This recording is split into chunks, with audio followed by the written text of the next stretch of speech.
Quisiera empezar hablando de esta persona. No sé si a alguno lo conocéis, pero este chico se llama Aron Ralston, es norteamericano y bueno, él era ingeniero, pero realmente le gustaba tanto la montaña que un día tomó la decisión de dejar su empleo y dedicarse a la montaña, que era su pasión, ¿no? Y este chico nadie lo conocía hasta el año 2003. En el año 2003 se levantó, como todos los días, y decidió que iba a hacer una excursión a la montaña, iba a hacer senderismo, y se fue a unas montañas de por donde él vivía. Se fue él solo. Caminando entre montañas y haciendo descenso, resulta que una roca se soltó y le aplastó el brazo derecho, se lo dejó aplastado y se lo dejó también bloqueado contra la pared de roca, ¿no? Se quedó atrapado. Y el problema era que este chico no había compartido con nadie dónde estaba. Nadie sabía dónde estaba. Durante 5 días trató de romper la roca, de sacar el brazo. Mientras trataba de hacer esto, se estaba quedando sin agua. Y la cuestión es que llegó un momento donde prácticamente se quedó sin agua, se quedó sin fuerza.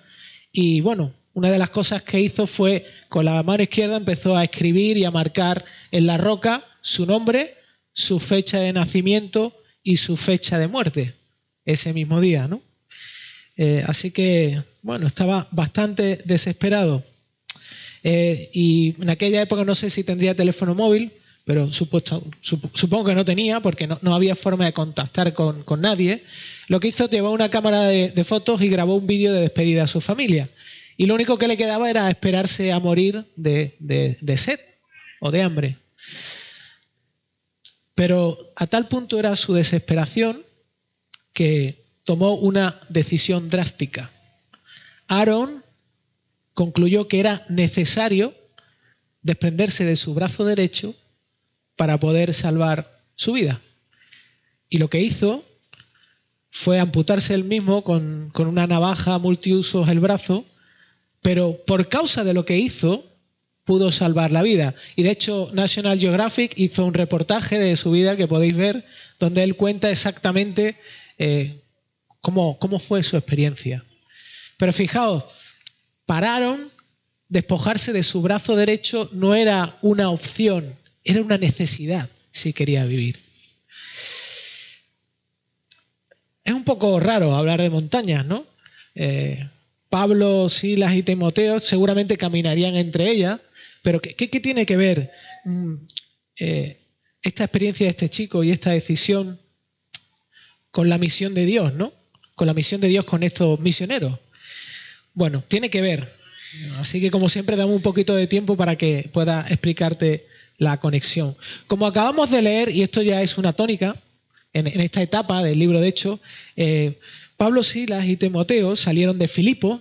El domingo pasado estuvimos estudiando este texto. Ellos salieron, habían sido encarcelados, habían sido maltratados, habían sido apaleados, habían sido latigados en la espalda y justamente luego sabemos todo el proceso, que ellos fueron liberados y tras salir de Filipo caminaron o andaron o viajaron 150 kilómetros. Desde Filipos hasta Tesalónica hay 150 kilómetros. De hecho, el texto nos dice que pasaron por 2 ciudades, no se quedaron allí, posiblemente para descansar. Y mi pregunta es la siguiente. ¿Qué persona, después de haber sido machacada físicamente, quiere viajar 150 kilómetros? ¿Qué persona quiere hacer eso? ¿Qué persona está dispuesta a viajar 150 kilómetros después de haber sido maltratada? Pero no solamente eso, sino sabiendo que se exponía a vivir o a pasar por la misma situación. ¿Quién puede hacer eso? Cualquiera de nosotros, cuando nos encontramos tenemos cierto malestar, nos limitamos, ¿no? Incluso no salimos de casa, ¿no? Para mí solo hay 2 opciones. Solo 2 tipos de personas pueden hacer esto. o bien una persona que está trastornada, una persona que está mal de la cabeza y que le gusta vivir este tipo de cosas, o bien una persona que está enamorada. Una persona que está enamorada es capaz de hacer este tipo de cosas. Es capaz de exponerse y de realizar este tipo de acciones porque hay algo mucho más increíble y más fantástico que la impulsa, y es el amor, ¿no? El amor hacia algo que es valioso, algo que es un tesoro para esta persona. Y esta persona ha entregado el corazón a esto tan valioso y no puede evitar no hacer estas cosas tan increíbles como marcharse a todos los lugares a mostrarle a los demás qué cosa tan fantástica ha recibido y compartirla. No puede dejar de comunicarla. Claro, en este caso estamos hablando del Evangelio, ¿no? Y del efecto y del valor que para Pablo, para Timoteo y para los demás era, ¿no? Y me acordaba, según leía este primer versículo, me acordaba de lo siguiente, ¿no? Este es Ismael, cuando aproximadamente tenía 1 año, y no sé si os fijáis, ¿no? Es pequeñito y está rodeado de peluches. Este es Ismael 10 años más tarde, más grande, pero sigue teniendo el mismo peluche en las manos, ¿no? Ismael tiene un oso de peluche con el que ha desarrollado un apego muy cercano. Es su oso de peluche. De hecho, él no puede dormir sin su osito de peluche. Puede dormir, pero pues mejor que esté, ¿sabes? Mejor que esté a que no esté, ¿no? Él ha creado un vínculo tan cercano con su osito, como muchos niños ocurren, ¿no? Igual los niños en Navidad o en su cumpleaños, ¿no ha pasado que cuando reciben el regalo que querían, se van a la cama con él y se lo llevan a comer y se lo llevan al baño y se lo llevan a todos sitios? No pueden no llevarse ese regalo a ningún lado. No pueden dejar de ir al cole y contarle a su amigo lo fantástico que es ese regalo que han recibido. Bueno, esto es lo que están experimentando ellos con Cristo. Es lo que están experimentando en sus vidas. Para ellos Jesús es su oso de peluche que no pueden dejar y que tienen que llevarlo a todos sitios para que todo el mundo lo conozca y sepa qué fantástico es. Ahora, ¿cuál es? A veces miramos estos relatos y nos cuesta trabajo. Bueno, ¿por qué Dios tomó ciertas decisiones de enviar a estos misioneros a esta ciudad y no a otra? ¿Por qué fueron a Tesalónica y no se pararon en estas ciudades que había intermedias? Bueno, a lo mejor esto puede parecer poco espiritual, pero realmente Dios también toma muchas decisiones de forma estratégica y tiene que ver con el hecho de cuál es la mejor forma, cuál es la mejor manera en la que más personas pueden estar siendo influenciadas por el Evangelio. ¿Cuántas más personas pueden recibir esta fantástica noticia que llevaban estos misioneros, ¿no? Esta noticia que traían vida. Así que Dios lo envía de forma estratégica a Tesalónica. ¿Por qué? Porque era una ciudad importante, era la más importante de Macedonia. Esta ciudad era como el Madrid o el Barcelona, ¿no? De aquí de España. Y la intención era que muchas personas pasaban por allí. La intención de Dios es que allí se fundase una iglesia, como finalmente ocurrió, que muchas personas pudieran conocer a Jesús, que también ocurrió, y que estas personas pudieran fundar una iglesia para enviar misioneros y que extendieran el Evangelio. Pero también el texto nos dice que Pablo, nada más llegar a esa ciudad, ocurre algo diferente a lo que ocurrió en Filipos. En Filipos no había sinagoga, pero en esta ciudad sí había sinagoga. En Filipos tuvieron que buscar dónde había personas que fueran temerosas de Dios, pero aquí fueron directamente a la sinagoga. Y básicamente Pablo lo hace por 3 razones. La primera de ellas es que las sinagogas eran un lugar de encuentro, eran un sitio social, donde los judíos y los que eran, digamos, asociados a los judíos, los practicantes de la religión judía, también acudían. Por lo tanto, eran el sitio de los judíos y de los simpatizantes. Segundo, las personas que iban allí conocían las Escrituras. Porque, ¿qué es lo que hacían en la sinagoga? En la sinagoga lo que hacían era estudiar la Biblia judía, hablar de la Biblia judía. Por lo tanto, ellos conocían, en parte, les era conocido quién era Dios, ¿no? Y tercero, es que normalmente cuando un judío de fuera venía y asistía en una sinagoga, a este judío se le invitaba a que pudiera compartir. Se les daba la oportunidad que pudiera hablar. Así que por eso Pablo normalmente hacía esto. Por eso normalmente él iba a la sinagoga. Porque era, en cierto sentido, era positivo para llevar a cabo la misión de Dios. Era algo que le daba cierto nivel de ventaja y él la utilizaba. Esto quiere decir que Dios es estratégico, que Dios utiliza las ciudades, utiliza las facilidades que nosotros tenemos a nuestra mano para llevar a cabo su obra y para que nosotros también podamos llevarla a cabo. Así que dice Lucas aquí que Pablo durante 3 semanas, nos dice en el versículo 2 que dialogaba, que es justamente el sentido del verbo en original, dialogaba. O sea, Pablo no predicaba, sino que mantenía una conversación, y lo expresa muy bien Lucas, mantenía una conversación con las personas que estaban justamente allí, ¿no? Y Pablo hablaba acerca de lo que estaba escrito en la Biblia judía, en la Escritura, y no acerca de su experiencia. Pablo no le estaba contando a ellos cuál era su experiencia como cristiano. Él no le estaba explicando cómo había cambiado su vida, sino que directamente él argumentaba y hablaba con ellos de lo que la Biblia decía de Jesús. A ver, nuestro testimonio es valioso a la hora de poder compartir el Evangelio, es valioso, pero siempre que nuestro testimonio apunte a quién está obrando, a quién ha hecho todo el trabajo en nuestra vida, no a los resultados, sino lo importante y lo que cambia a las personas es conocer a aquel que viene a nuestra vida y nos cambia, ¿vale? Y quisiera que viésemos 3 puntos en este mensaje. El primero de ellos tiene que ver con la necesidad de la cruz y exactamente con el contenido de lo que Pablo les hablaba. Pero más que el contenido es cómo Pablo le comunicaba estas cosas, ¿no? El versículo 3 nos da una respuesta a todo esto. Nos da la respuesta de qué es lo que Pablo les estaba hablando, les estaba contando y de qué manera se lo estaba contando.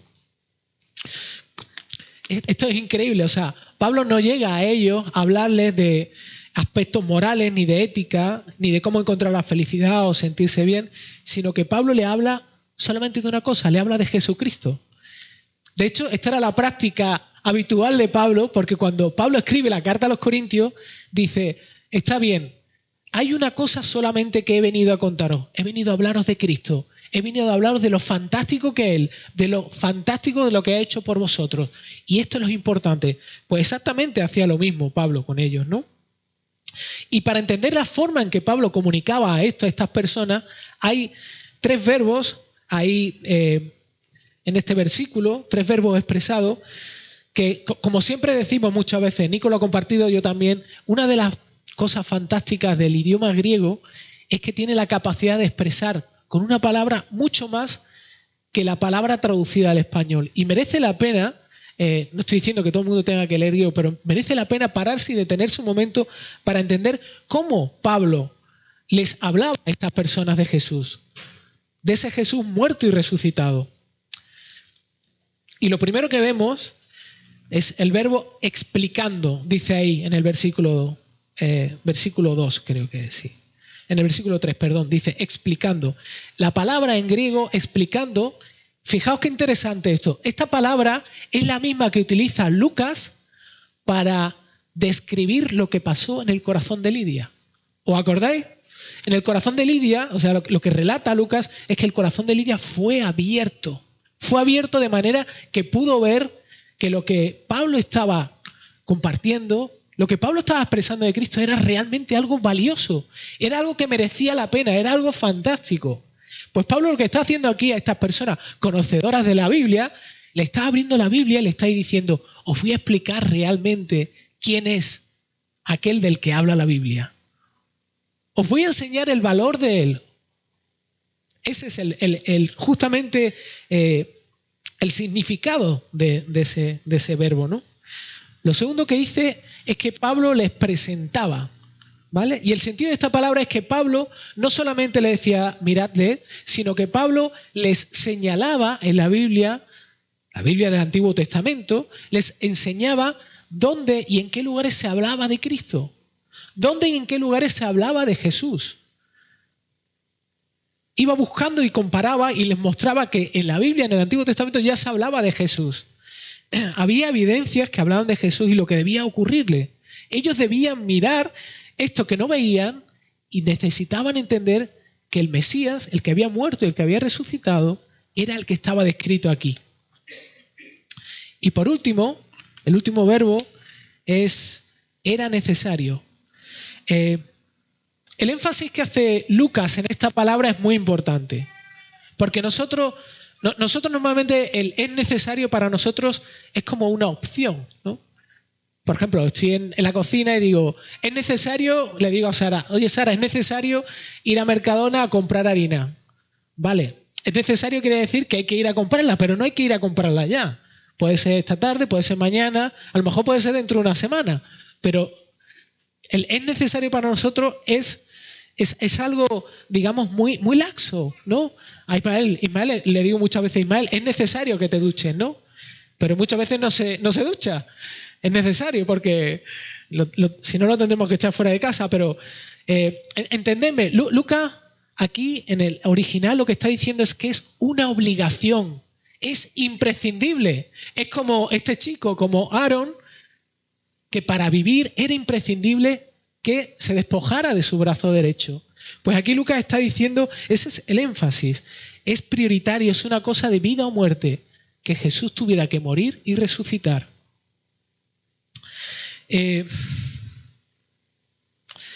¿Sabes por qué Pablo durante 3 semanas hablaba con estas personas sobre esto? Para un judío era inimaginable que aquel que venía a rescatarlos, que el Mesías, fracasara. Eso era inimaginable. Era imposible que el enviado de Dios finalmente fuese una persona que sufriese insultos, rechazo, una persona débil, una persona que no mostrase una rebeldía contra todo el sistema romano, y finalmente una persona que muriese en la cruz. No que muriese solo, sino que muriese en la cruz, muriese como si fuera un ladrón, como si fuera una persona despreciable. Ellos no podían aceptar a alguien así como el Mesías. Para ellos Jesús, como he dicho, era el estereotipo de un fracasado. Era alguien que había fracasado y que no merecía confiar en él, no merecía ser creído, ¿no? Me pregunto si los que nos consideramos creyentes o cristianos a veces no tenemos muy a menudo una actitud similar cuando no vemos que Jesús responde cuando nosotros queremos, o que Jesús no responde como nosotros esperamos. Quizá no lo percibimos como tal, no nos resulta, no vemos a Jesús como un fracasado, pero sí nuestros miedos, nuestras angustias, nuestra velocidad para abrazar otras cosas que nos pueden salvar, finalmente lo que están mostrando, lo que están manifestando es que para nosotros Jesús es un fracasado.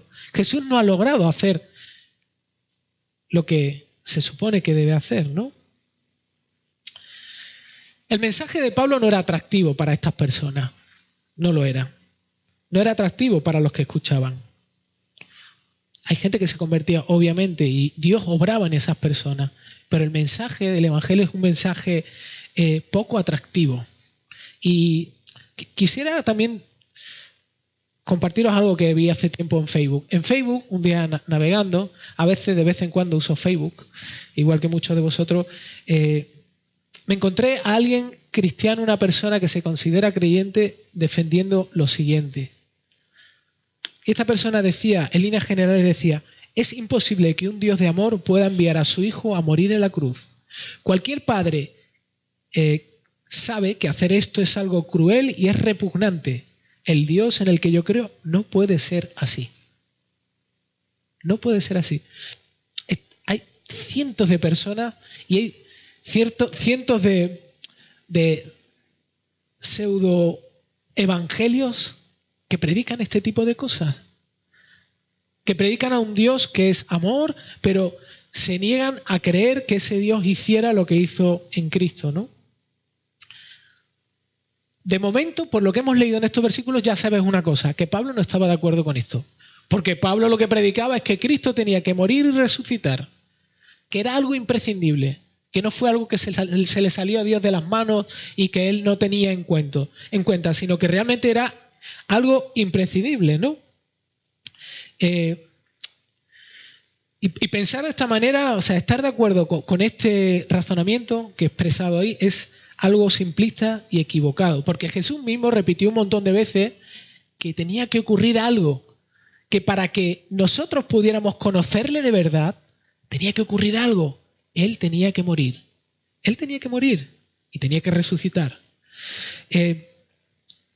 Podríamos mostrarte muchos versículos que afirman eso, ¿no? Para convencerte. Pero por curiosidad te invito a que vuelvas a leer el Evangelio de Juan y te sorprenderás la cantidad de veces que Jesús le tuvo que decir esos sus versículos. Te vas a sorprender cuántas veces se lo tuvo que decir. Es más, le tuvo que decir, cuando yo me vaya, el Espíritu Santo os recordará estas cosas para que creáis que yo soy. Así que creer en el amor de Dios, creer que el amor de Dios no es tan radical, es conformarse a un tipo de amor falso y barato. Pensar que solamente Dios es amor y que el amor de Dios es algo tan sumamente poco radical, no es creer y confiar en el verdadero amor de Dios. Y nuestra posición delante de Él depende de eso. Hay un teólogo alemán del siglo XIX, del siglo XX, se llama Dietrich Bonhoeffer, que algunos de vosotros conocéis. Este hombre desarrolló un concepto que se llamaba la gracia barata. La gracia barata era, yo soy cristiano, Dios me da gracia, pero, a ver, Jesús como que lo dejo de lado, ¿no? Como que la gracia de Dios me permite que yo pueda seguir viviendo como yo quiera y eso no produce un impacto en mi vida. Esa es la gracia barata.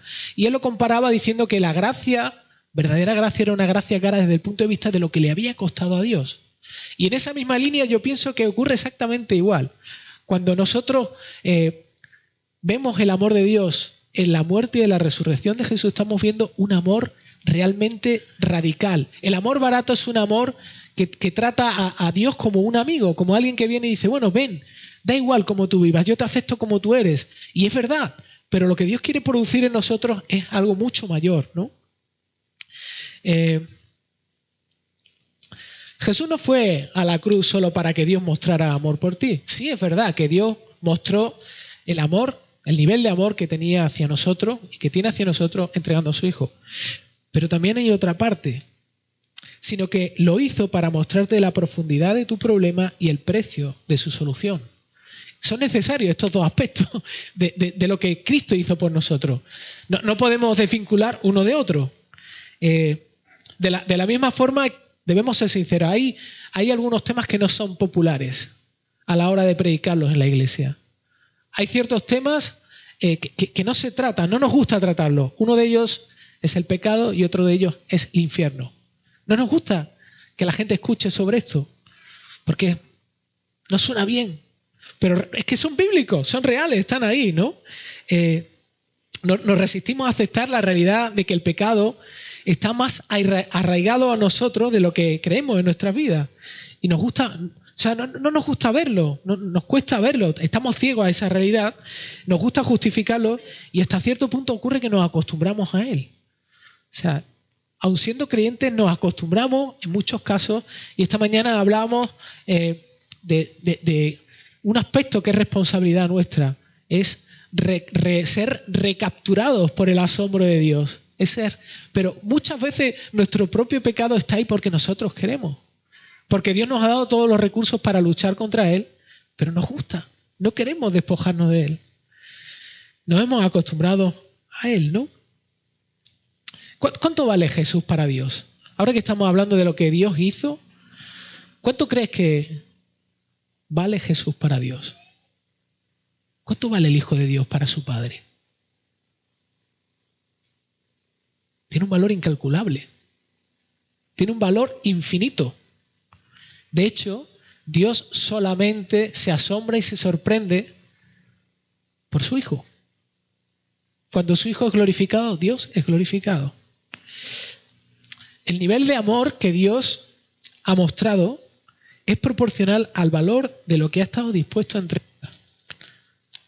El valor de Jesús en la cruz, el valor de esa acción que ha hecho es proporcional al tipo de objeto valioso que ha estado dispuesto a entregar por nosotros. Eso debería, como mínimo, asombrarnos, porque nosotros no somos capaces de hacer eso. Nosotros no somos capaces de hacer eso. Piensa en lo más valioso que tengas en tu vida. Quizás si eres papá está claro que son tu hijo o tu hija, ¿no? ¿Quién hace eso? ¿Quién entrega lo más valioso que tiene por alguien que no lo busca y que no lo ama? Solamente lo puede hacer Dios.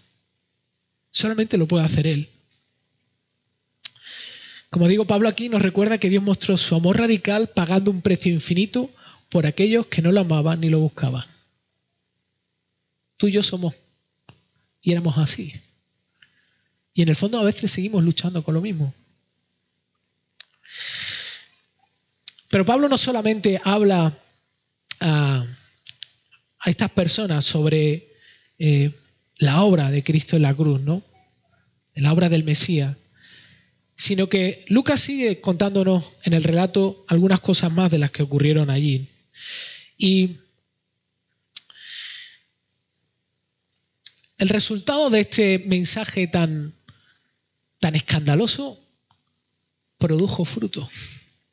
Dice justamente, hay dos detalles muy importantes. Dice justamente en el versículo 3 del capítulo que hemos leído, dice: algunos de ellos creyeron y se unieron a Pablo y a Silas, juntamente con una gran multitud de griegos temerosos de Dios y muchas de las mujeres principales, ¿no?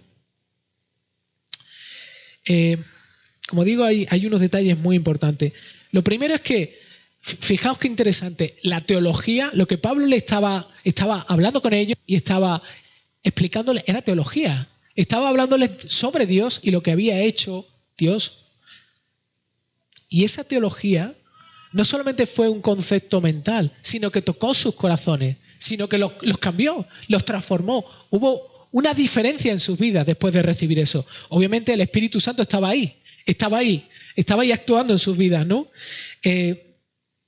Y estas personas cambiaron. No lo vamos a ver ahora, lo vamos a ver en el último punto del mensaje, porque Pablo aquí no lo describe, Lucas tampoco lo registra, pero posteriormente en la carta a los tesalonicenses, cuando Pablo les escribe a ellos, en su primera carta, sí nos da pistas de cómo cambiaron estas personas, qué cambios se produjeron en su vida, ¿vale? Y el segundo detalle, no sé si habéis dado cuenta, pero la proporción de personas que aceptaron este mensaje, la proporción de personas que cambiaron fueron más gentiles que judíos. Algunos de los judíos creyeron, pero gran multitud de griegos y muchas de las mujeres principales aceptaron esto. Algo pasó dentro de estas personas. Qué interesante, ¿no? Porque los judíos habían estado expuestos desde pequeños al hecho de que venía un Mesías. Ellos estudiaban la Biblia de los judíos, iban a la sinagoga, los padres les repetían la ley. Ellos estaban expuestos constantemente a esta realidad. Pero aún así, solamente algunos de ellos pudieron reconocer que de quien estaba hablando Pablo era del Mesías que ellos habían escuchado toda la vida. Y es interesante que la Biblia, y especialmente en el libro de Hechos, se ve que los menos religiosos, los que sabían que no podían ser pueblo de Dios porque no habían nacido judíos, que eran los gentiles, aquellos que solo se tenían que conformar con ser simpatizantes de la religión judía, ellos mismos son los que reciben la fantástica noticia de que son perdonados, aceptados y amados por Dios en Cristo. Los que los judíos veían como menos religiosos, ellos son los que principalmente son impactados por esta realidad. Ellos son los que principalmente Dios llama y les da el regalo de su presencia. ¿Qué hizo la diferencia entre estas personas y las que no escucharon esta realidad? La diferencia fue el nivel de asombro. La diferencia fue el nivel de admiración que tuvieron hacia ese mensaje que tenía que ver con su vida, con su eternidad, que tenía que ver con sus esperanzas, que tenía que ver con absolutamente todo. Así que el nivel de asombro que nosotros mostramos hacia Dios es proporcional a la comprensión del perdón que Él me ha otorgado.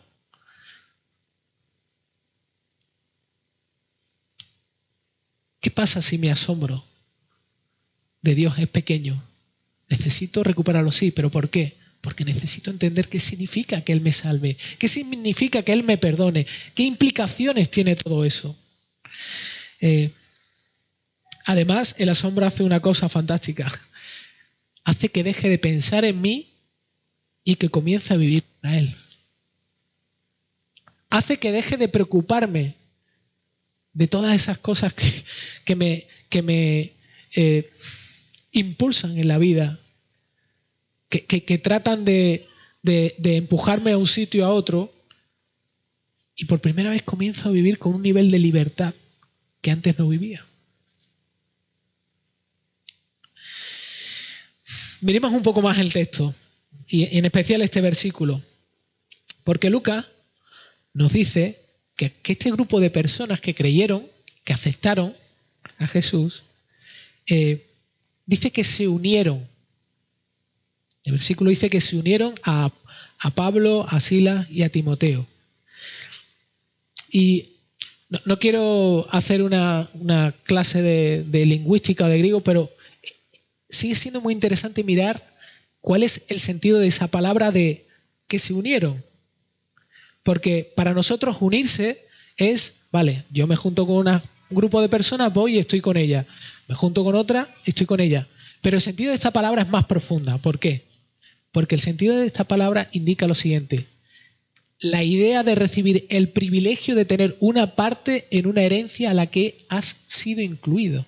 O sea, se unieron, pero el unirse a ellos era para recibir algo. Para recibir algo que no era suyo y no era algo que ellos se habían ganado. Déjame que te lo explique con un ejemplo. ¿Quién de aquí conoce a Jeff Bezos? Nadie lo conoce, ¿vale? No suena. ¿Quién conoce a Amazon? Todos conocéis a Amazon. Bueno, Jeff Bezos es el dueño de Amazon. ¿Sabéis cuál es la fortuna de Jeff Bezos? La fortuna está en el top de la lista Forbes, 100 millones de euros. Está ahora mismo el primero.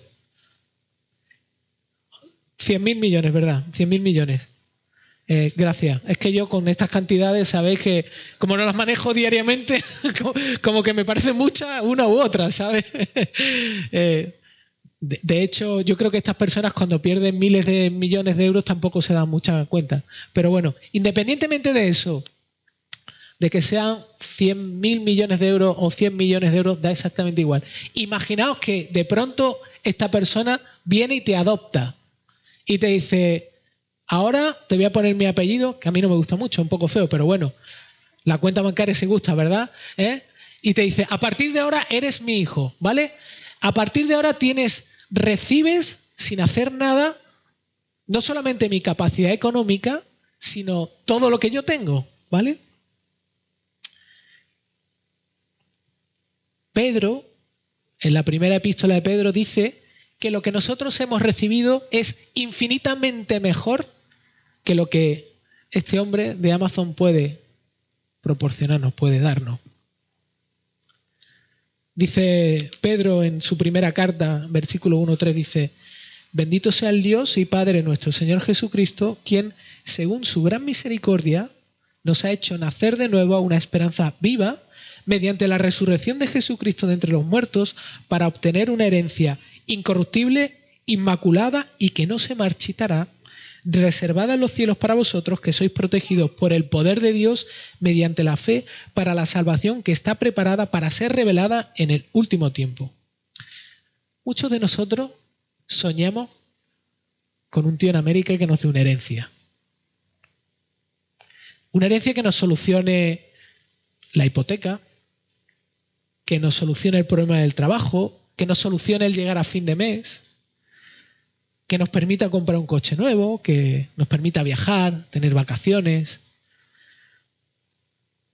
Pero lo que dice Pedro, y a lo que fueron invitados estos de Tesalónica, que les cambió la vida, es que la herencia es infinitamente mejor. ¿Por qué es infinitamente mejor? Primero, porque es incorruptible, dice Pedro. Eso quiere decir que no se deteriora, no caduca, no depende de la bolsa, no depende de las acciones, no depende de la economía. Lo segundo dice que es inmaculada. Eso quiere decir que no se puede ensuciar. ¿Por qué dice que no se puede ensuciar? Porque Pedro lo que está diciendo es que Dios te ve de una forma limpia por lo que hizo Jesucristo. Que como Dios te ve ya no depende de ti, sino depende de lo que Jesús hizo. Y eso no va a cambiar. Eso no va a cambiar porque tu herencia no está aquí, está en un sitio donde es intocable. Es algo que no va a ser modificado y va a ser cambiado. Y lo último, dice que no se marchita Pedro. Y eso quiere decir que no pierde su frescura o su poder. Estaba leyendo, estaba escuchando un estudio donde decía que alguien comentaba que el problema de las cosas materiales es que sí, nos producen un nivel de felicidad, pero hay un estudio que dice que pasado X tiempo uno vuelve a esa situación otra vez, ¿no? O sea, ese nivel de felicidad, como que tú recibes una herencia y estás fantástico y cuando pasa prácticamente un mes estás como estabas antes. O sea, necesitas otra dosis. Lo que Pedro está diciendo aquí es que esa herencia está viva, no se agota, satisface, llena, mucho más que cualquier otra cosa. Y otra cosa súper interesante, las herencias que nosotros recibimos aquí, las recibimos cuando la persona que es dueña de esa herencia muere.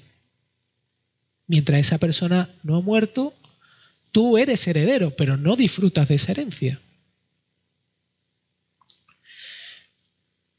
Lo fantástico de la herencia que recibimos en Cristo es que Él murió y resucitó. Y murió y resucitó para que nosotros podamos disfrutar ya de esa herencia. No para que, no es algo que Dios hace y dice, bueno, ahora en el futuro, vale, sí, podrás vivir conmigo durante la eternidad. No, lo que dice es que ahora, ya, podemos empezar a vivir así. Ese es el tipo de herencia. Es una que podemos empezar a disfrutar ahora mismo. Así que la vida eterna, esta herencia, no es solo la invitación a algo futuro, no solamente algo que va a ocurrir en el futuro, sino el regalo de algo presente y real que se extenderá por toda la eternidad. Y ese regalo será justamente conocer, recibir el amor de Dios en Cristo. La herencia no es algo material, es conocer a alguien que te ama, conocer cómo te ama, conocer todos los aspectos de su carácter.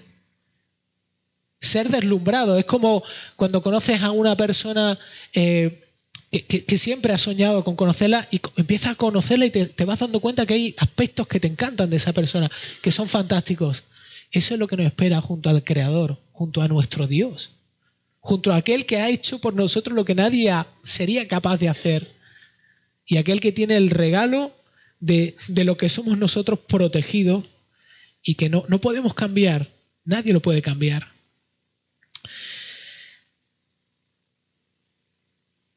Como decía hace un ratito, vale, estas personas cambiaron, dice Lucas que estas personas aceptaron el Evangelio, aceptaron a Jesús en su vida.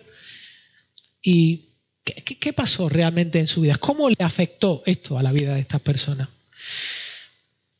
En el resto del texto sabemos que hubo conflictos, ya hemos leído que buscaron a Pablo y a los demás para llevarlos como hacían siempre, condenarlos, etcétera, etcétera, etcétera, etcétera. Esta es una dinámica que vemos constantemente en el Nuevo Testamento y es cuando el Evangelio desafía a las personas a cambiar sus vidas, a menudo se producen disturbios, a menudo hay problemas. ¿Por qué? Porque es contracultura totalmente. Y por regla general, dice este autor, este tipo de disturbios los originan quienes rechazan este desafío.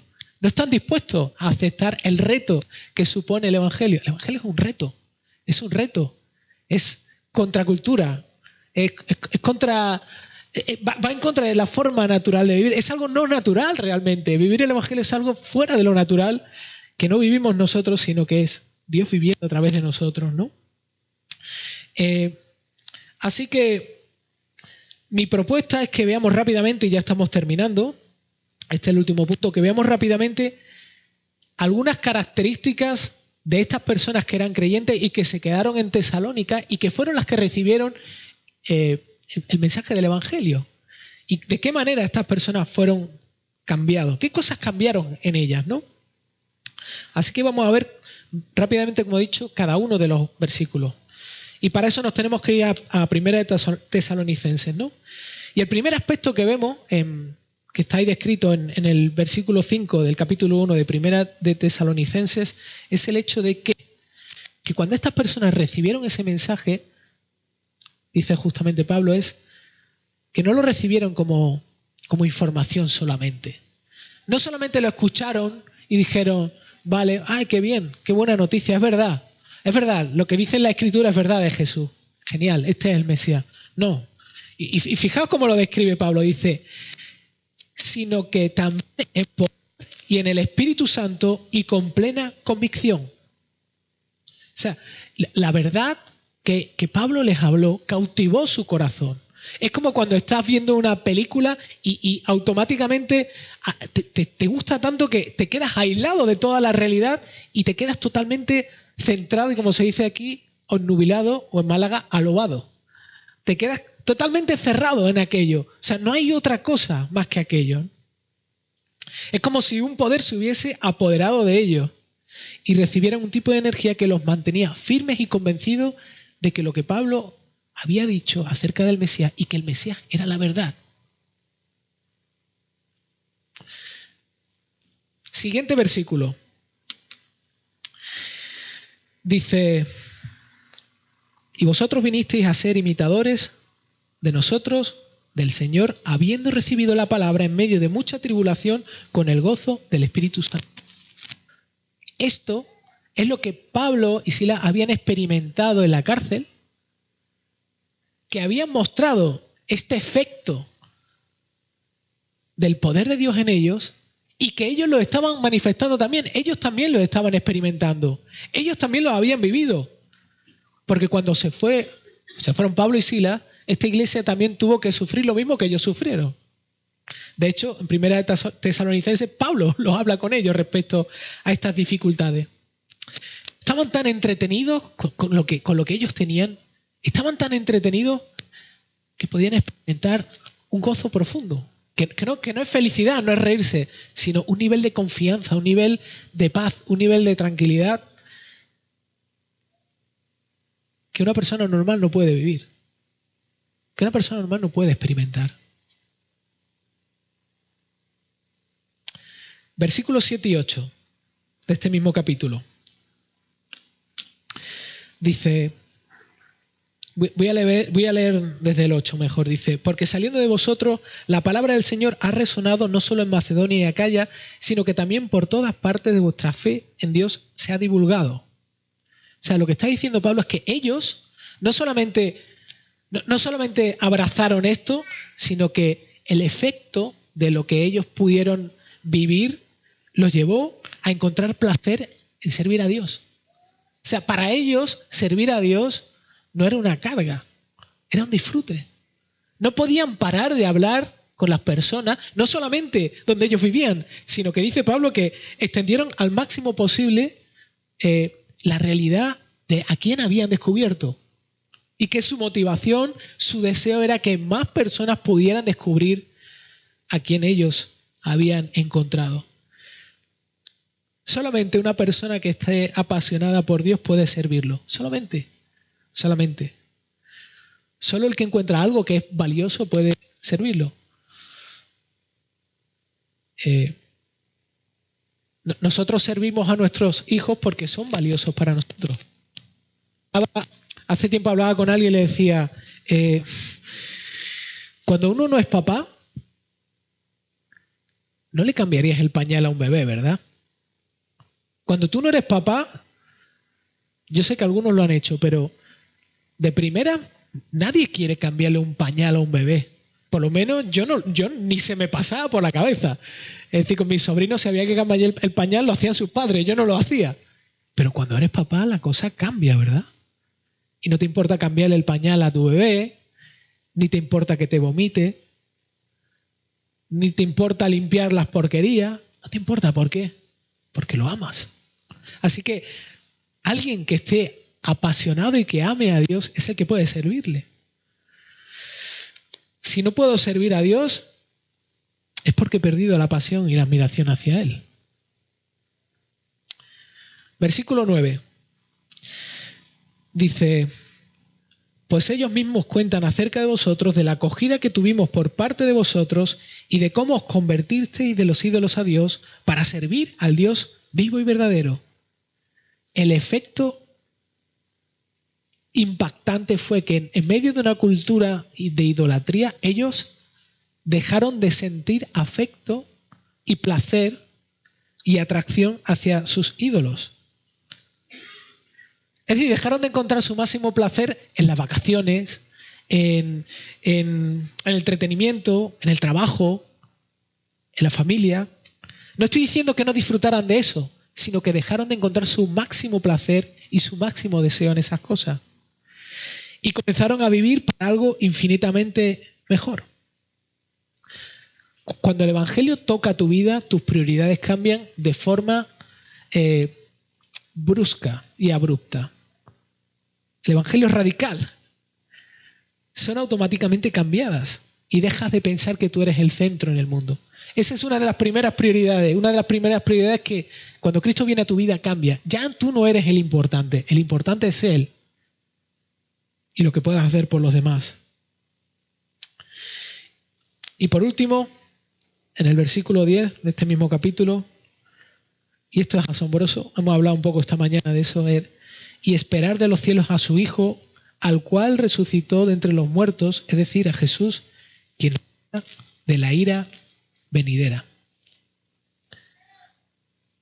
Y este es el mayor reto, vivir la vida desde una perspectiva fresca y real de con quién vas a pasar la eternidad. Vivir tu vida con una perspectiva de eternidad. Esto no se puede hacer de forma natural y normal. Esto es una locura.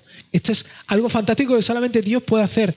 Enfocarnos a entender que la vida tiene que ver con algo estupendo que va a ocurrir. Piensa honestamente esta pregunta. ¿Por qué quisieras ir al cielo? ¿Qué te motiva a ir al cielo? Los creyentes quieren ir al cielo, ¿no? Los cristianos quieren ir al cielo. ¿Qué es lo que te impulsa y lo que te motiva a ir al cielo? ¿Por qué quisieras ir allí? Quizá que allí no hay sufrimiento, no sé, ¿será eso? ¿O será que allí no habrá enfermedades y que voy a recibir un cuerpo que va a funcionar bien? ¿O quizá que allí no va a haber conflicto, ni con mi suegra, ni con mi esposa?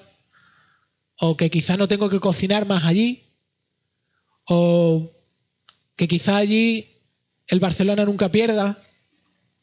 O a lo mejor pierde siempre. Depende de si eres del Madrid o Barcelona. Pero no sé si me entendéis. ¿Por qué quiero ir allí? ¿Por qué quiero estar allí? El regalo de ir al cielo, como dice Juan en su Evangelio, el regalo de ir al cielo es ir a donde está Cristo. Él es el regalo. Él es el regalo. El resto de cosas son resultados, son secundarias, son los efectos, pero Él es el valioso. Y lo más increíble es que Cristo nos está dando la oportunidad de vivir con Él ahora. Empezar a vivir ahora con Él. Empezar a vivir con Él teniendo una relación de admiración.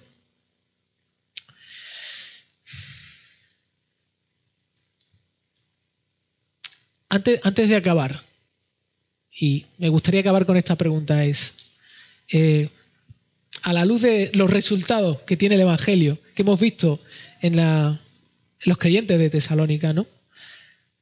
¿Cuál es tu nivel de asombro y de admiración a Jesús ahora? Ahora que estáis mirando todo estáis admirados por la niña pequeña, ¿verdad?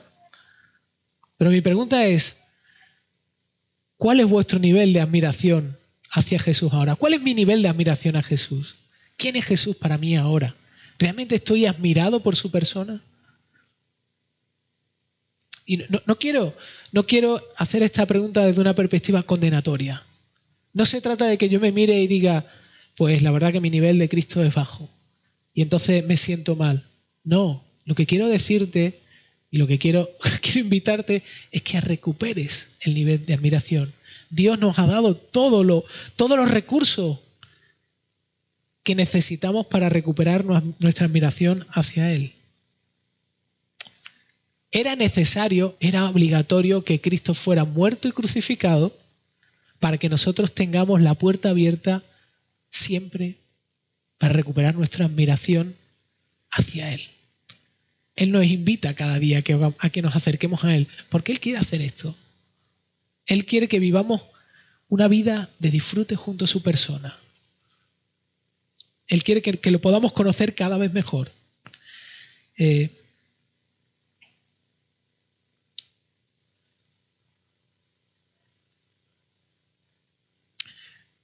Ayer con Ismael, nosotros normalmente, bueno, me suelo ir a dormir y los fines de semana él viene y le gusta dormir conmigo. Le gusta el peluche, le gusta dormir con su padre y espero que cuando llegue a cierta edad cambie un poco su gusto, pero bueno, yo lo disfruto también porque es cuando mejores conversaciones puedo tener con él.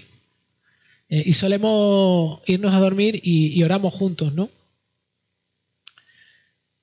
Y ayer hablaba con Ismael y después de orar le decía, oye Ismael, ¿por qué oramos a Dios? ¿Por qué hablamos con Él? Y me decía, bueno, porque nos gusta hablar con Dios y porque queremos conocerlo. Y yo decía, ¿ah? ¿Y cómo nosotros escuchamos a Dios? Y me decía, bueno, nosotros escuchamos a Dios leyendo la Biblia y orando y vale. Ismael, ¿no es verdad que muchas veces no tenemos ganas de leer la Biblia? ¿No es verdad que muchas veces oramos y lo que le decimos a Dios no tiene mucho? Sí, papá, es que resulta que eso pasa a veces porque realmente no nos gusta, no lo disfrutamos, no nos entretiene. Él usa el lenguaje no me entretiene, no me resulta atractivo. Es lo que quería decirme, no me resulta atractivo.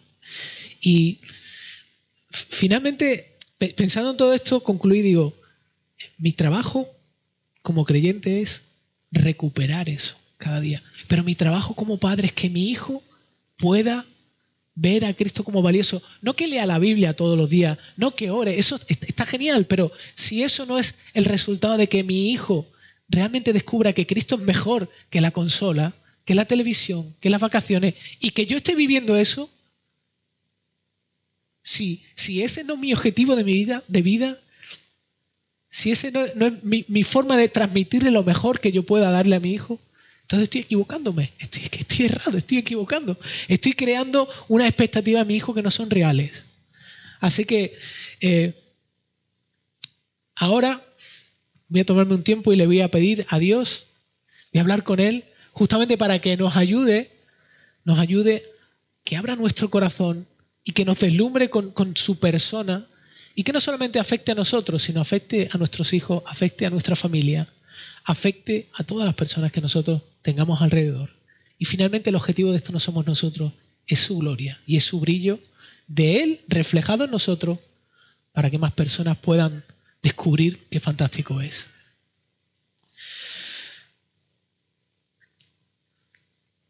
Señor, cada vez que nos acercamos a tu palabra, a la Biblia y la finalidad de haber dejado reflejado todo esto aquí es, por un lado, traernos una esperanza mayor cuando vemos nuestra actitud y nuestro fracaso. Y, Señor, yo pensaba y me alentaba de que en el fracaso humano de Cristo, Señor, tú mostraste tu poder y que en nuestro fracaso, Señor, tú quieres mostrar nuestro poder. Señor, ayúdanos a ver el precioso valor de tu persona, de tu amor, Señor, tu herencia, que es infinitamente mejor que la de que cualquier herencia de cualquier persona llena de dinero y de bienes. Señor, realmente si miramos nuestro corazón, concluimos como hicieron los discípulos. Señor, si no vamos a ti, ¿a quién iremos?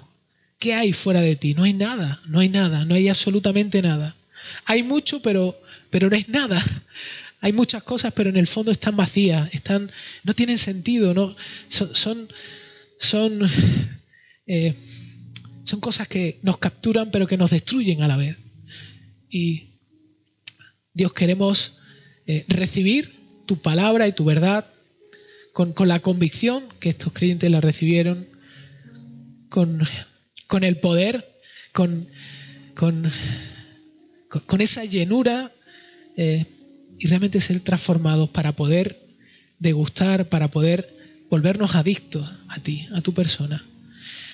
Sabemos que esta es una realidad imperfecta, pero por otro lado, Señor, queremos estar firmes en el hecho de que tú nunca nos vas a soltar de la mano, tú nunca nos dejarás volver a vivir como estábamos viviendo antes, porque como hemos hablado, la herencia que tú nos regalas en Cristo y que nosotros recibimos al entregar nuestra vida a ti, no se mueve, no cambia, no se ensucia incluso con nuestros patinazos, sino que es eterna y que en un momento la viviremos de una forma plena a tu lado. Así que Dios, queremos revivir todo esto en nuestro corazón. Por eso oramos los lunes, por eso oramos en casa, por eso llevamos años pidiéndote, Señor, que tú alumbres, que tú ilumines, que tú enciendas el fuego de tu Espíritu en nuestras vidas. Y como digo, finalmente es tu gloria lo que buscamos. En el nombre de Jesús. Amén.